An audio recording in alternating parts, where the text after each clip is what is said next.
మనకి శక్తిపాతం అని ఈ రోజుల్లో చేస్తున్నారు. కుండలిని యోగం అని టక్మని కుండలిని ఇచ్చేస్తున్నారు. రైజ్ అవుతుంది. వాళ్ళు ఎమోషన్స్‌లో ఇరుక్కుంటున్నారు. శక్తిపాతం అని గురువులు ఇస్తున్నారు. ఎనర్జీ ఇచ్చేస్తున్నారు. దానివల్ల కొంతమంది ఎటు వెళ్ళాలో అటు ఆధ్యాత్మికతకి, ఇటు భౌతికతకి కాకుండా మధ్యలో ఆగిపోతున్నారు. అట్లాంటి విషయం పైన మీరిచ్చే వివరణ ఏంటి? ఇదే కలి ప్రభావం అన్నాడండి. వేదవ్యాసుడు ఏమన్నాడు తెలుసా? కలిర్ ధర్మ వినాశక. ఇలా అన్నానని ఎవరేమనుకున్నా నాకు వచ్చే నష్టం లేదు, ఉన్నది ఉన్నట్టుగా సూటిగా చెప్పేస్తున్నాను.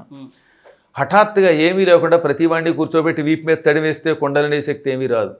అంత తేలిగ్గా అందరికీ కుండలిని శక్తి ప్రకోపనం అయిపోతే, అది ప్రచోదనం అయిపోతే ఈ ప్రపంచం అంతా ఎప్పుడో యోగులతో నిండిపోతుంది.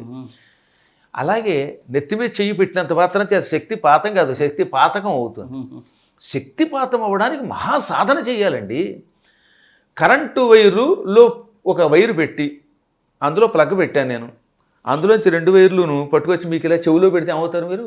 అదే షాక్ కొడుతుంది. ఇంకా ఎక్కువ పవర్ అయితే భస్మం అయిపోతాం మనం.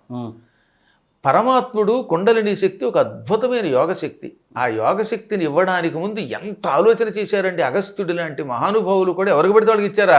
రాముడికి ఇచ్చారు. ఆదిత్య హృదయం రాముడికి ఇచ్చాడా, లేకపోతే మనందరికీ పట్టుకొచ్చి ఇచ్చేసాడు డైరెక్ట్గా అని కూడా ఆయన.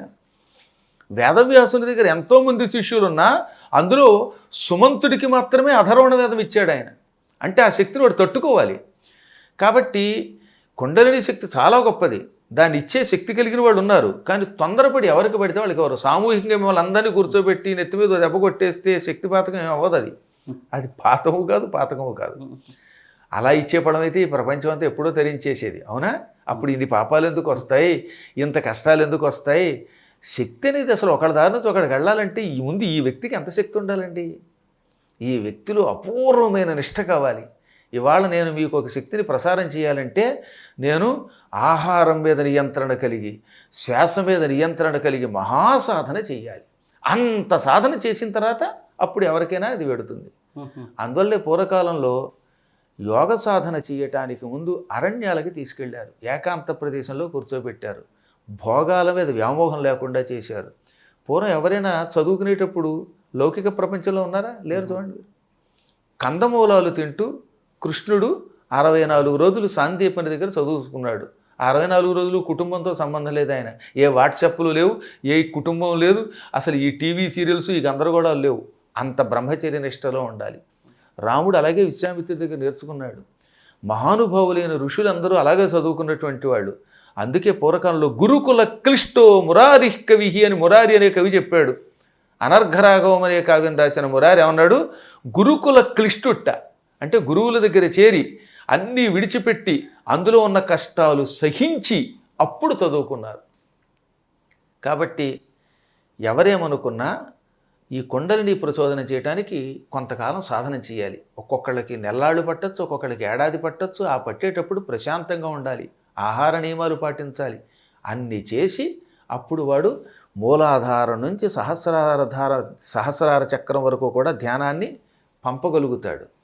అలాగే శక్తి కూడా, శక్తిని తాను పొందాలి, పొంది ఇతరులకు ఇవ్వాలి.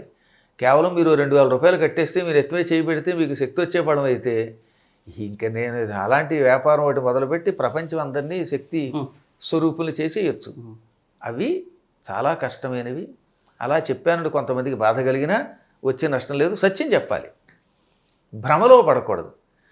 ఆ కించిత్తు శక్తి ధారణ అనే ఒక శక్తి పొందడానికి నేను చేసిన ఉపాసన అంతా ఎంత కాదు. అమ్మో, చాలా కష్టపడి ఉపాసన చేయవలసి వచ్చింది. ఆ ఉపాసనా బలం వల్ల ఇవాళ అవధానాల్లో కొన్ని వేల పద్యాలు వాడు అడిగితే చెప్పి అప్పచెప్పగలుగుతున్నాం మేము. ధారణ నిలబడ్డానికి ఎంత సాధన చెయ్యాలో భాగవతంలో బ్రహ్మగారు నారదునికి చెప్పాడు. ధారణ ఏ క్రియ నిలుచును అని బ్రహ్మ దానికి సమాధానం నారదునికి భాగవతంలో చెబుతాడు. కాబట్టి ఇవేమి ఆషామాషి కాదు.